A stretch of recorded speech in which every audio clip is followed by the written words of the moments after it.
We've got a really unique collection of source material today. It's a fascinating mix. We're charting a journey from the invisible structure of musical ideas, the punctuation, the breath, all the way to the very physical dimensions of the reams we live in. Right. So we're really diving into the rules that govern how we structure our thoughts, whether those thoughts become a song or like a daily routine. And it really is a deep dive into adaptation.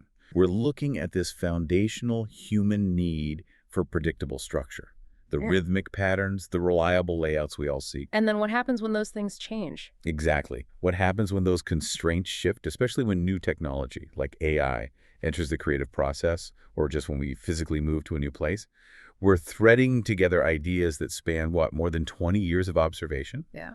showing how concepts like composition and habit are, constantly evolving. Our mission today is to connect these seemingly disparate structures. And we'll start with maybe the most abstract and oldest language we know, music.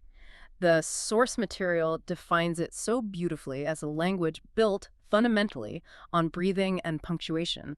So when you look at the entry from January 4th, 2017, it gives us this just perfectly elegant explanation of musical architecture. It really does. Musical phrasing is described as the exact corollary to phrasing in language. It's how musical ideas, sentences, fragments, complete thoughts are separated and delimited. And this is such an important point because it's not just some nice metaphor. It's literally biological. Hmm. I mean, if you are playing a wind instrument or if you're singing, Right. your phrasing is strictly delimited by the capacity of your lungs. The little comma you see in the score. Yeah. That's not just a suggestion for dramatic effect. It's an instruction. Take a breath. It's a physical constraint that turns into an artistic rule. Which means that if you're a guitarist or a pianist, a non-wind instrumentalist, you sort of inherit that expectation. You have to. You imitate that natural, organic breath structure that the human ear is just so accustomed to hearing from a singer or a saxophone player. That breath is a human pause. It's the punctuation mark that gives the music flow and comprehensibility. It creates that predictable, digestible structure. We look for the musical period, the musical comma, so we know when the idea is complete. But, and this is where it gets really interesting, is when we jump ahead to the January 4th, 2025 source, we hit what I kind of think of as the breathless frontier. AI-generated singing still includes normal breaths to mimic human authenticity, but theoretically, the capacity now exists to create vocals without breaths. You could have these incredibly long, maybe 4-minute long, unprecedented phrases. And that raises a fascinating question about structure versus constraint, doesn't it? If you remove the biological constraint of lung capacity, does that limitless phrase still make sense to the human ear? Do we even need it? Right. Do we require that punctuation to process the information, or are we just, habituated to it? That's the tension point. Because despite that capacity for breathlessness, the AI composition process described in the 2025 notes is incredibly structured and Yeah. very human-driven. Oh, absolutely. It's far from just pressing a button. Not at all. What struck me was the multi-step process. You start with an existing lyric line, then you have to actively search for the music that's already embedded in the words engaging in wordplay. And that's where the technique comes in. You move into these technical steps, which the source details quite clearly, notating the rhythms, which they call, what was it? Word drums. I love that term, word drums. It perfectly explains how the inherent rhythm and cadence of the lyrics themselves become the drum track, the rhythmic blueprint. Before you even assign a key or a melody. Exactly. And once you have those word drums, you choose a style, generate iterations, write more lyrics, but then, and this is the crucial step, curation, you have to select, edit, and transcribe the best results. So what the source material is highlighting is that the AI is simply a powerful tool, not the master composer. The process remains deeply generative. Meaning, one good, human-driven idea has to lead to the next. Yes. The notes citing David Lynch's philosophy here, you must always have a central idea driving the engine, even if that idea transforms along the way. The analogy they used was just perfect.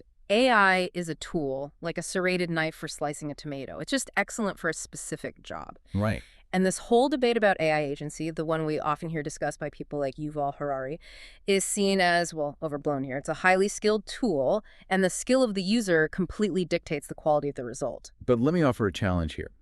If the AI is generating the riffs and providing endless iterations and structuring the arrangement, doesn't that inherently devalue the traditional concept of musical skill, which often involves, the pain and effort of generating those ideas from scratch? The source material argues no, because the human composer is still the master editor, the curator. They're using a strategy the notes describe as continuous rearrangement until through composed. The composition is always spinning off new material, yes, but the human is steering the rudder.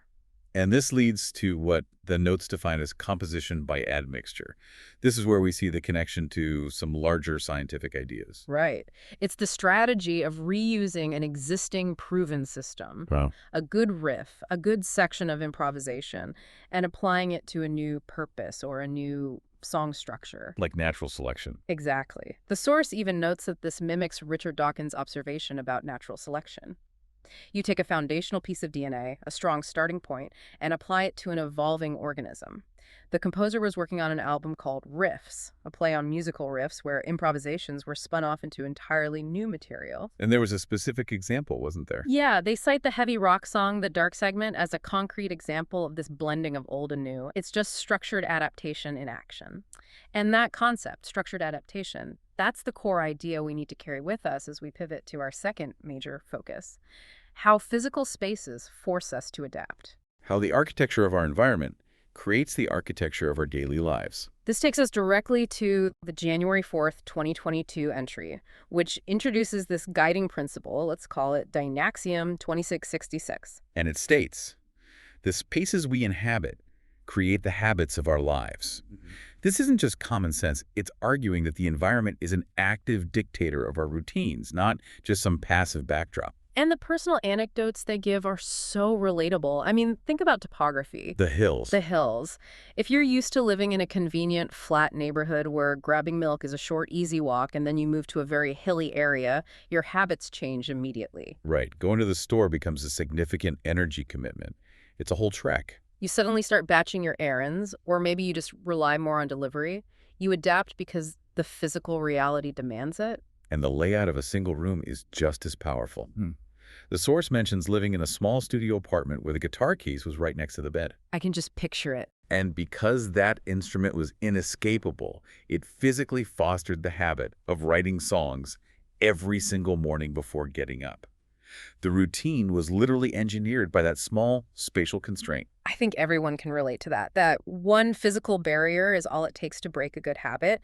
Once the creator moved to a larger place and the guitar was stored in another room, The routine collapsed. it just collapsed. It wasn't always convenient anymore. The layout changed the routine. So the routine wasn't about willpower. It was about proximity. And building on that, think about the constraints of dimension in art.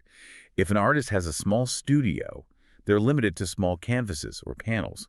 They develop habits around scale painting with their wrist, maybe. But if they move into a giant warehouse studio, they start painting massive works using their whole body. And if they then have to move back to a small space, every single routine they developed, the scale, the physical movement, the material consumption, it all must be completely overhauled. The space dictates the art.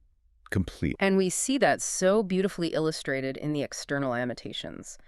They reference the artist Lee, who was working in her Brooklyn studio, where the living room was essentially a bedroom. Right. And she was painting these modest, small works, sometimes postcard size.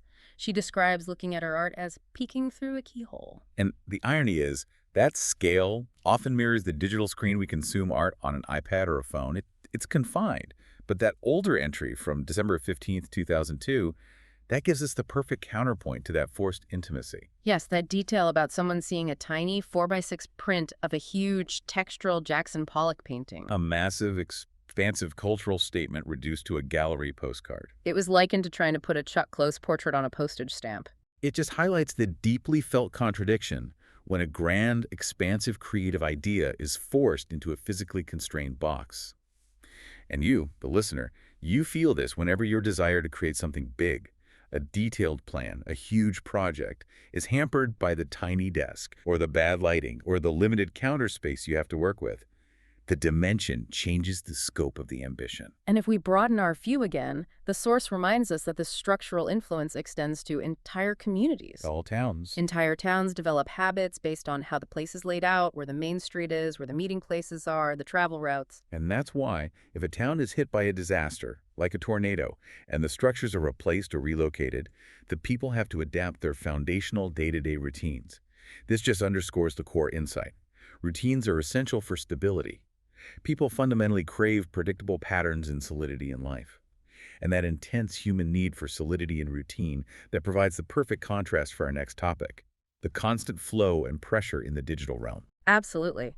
That need for stability clashes head-on with the instability we see in the January 4th, 2023 entry, which talks about the tension created by the intention economy. The intention economy. Yeah. If you are a content producer whose success depends on pandering to the public mood, constantly trying to make people feel good, any positive result just creates this exponential expectation for more. You're constantly running just to stay in place. You fall into the role of being a slave to content production. So what if you adhere to a productive work routine, moving through all the steps from A to Z over several days, like your creative process demands, but you delay the release? The public mood might pivot wildly in that short delay. The moment is gone. That content which you worked so hard to create under a structured routine is now ineffective because the collective attention has just moved on. The consequence, as the source states, is that the producer turns themselves into an amusement park for people's emotions. And that kind of constant volatility is exhausting. It fundamentally clashes with the stability humans crave. And that digital volatility connects back beautifully to the generative, flowing nature of creative work we discussed earlier. It's captured again in that January 4th, 2025 entry. As a metaphor for life and creation, the flow means ideas are forgotten, only to be stumbled upon later. It perfectly encapsulates that classic idea that you can never really see the same river twice. Oh, everything is moving. Everything is transforming. Always. But sometimes those ideas do return. They float back around like lighted lanterns floating by. You suddenly realize you've seen that specific, perfect phrase or musical idea twice, maybe years apart. And that raises the pivotal question. How do you react when you see an idea return? Do you wait again, thinking it's bound to come back around? Or do you recognize that window of opportunity and just seize it immediately? It's the constant struggle between the fleeting river and the foundational stone. The creative process and, while life, it demands that we navigate both. And to provide a sense of counterpoint and permanence against this constant flow, your sources bring in the perspective of geology, referencing the insights of Oliver Sacks. It's such a powerful mental trick. Rocks and stones are massive reminders of deep time, beyond human attention spans, beyond clocks, beyond fleeting public moods. They provide that massive, lasting stability. In moments of professional transition or personal loss or just generalized uncertainty, those stones provide the assurance that some things genuinely last. Geology, with its concepts of millennia and rocks moving thousands of miles, offers these incredible metaphors for writers, creators, and songwriters who are searching for that stability in a world of constant change and volatile public moods. It's the solid counterpoint to the intention economy's flowing, unstable river.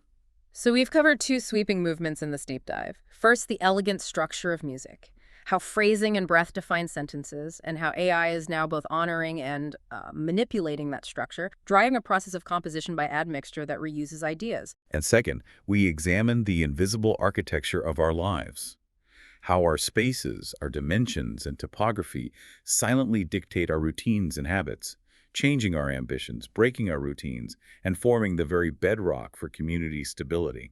And the key takeaway for you, the learner, is this. The true deep dive insight is that mastering any creative process, whether it's AI-driven or physical, it means recognizing and working within or around unavoidable constraints.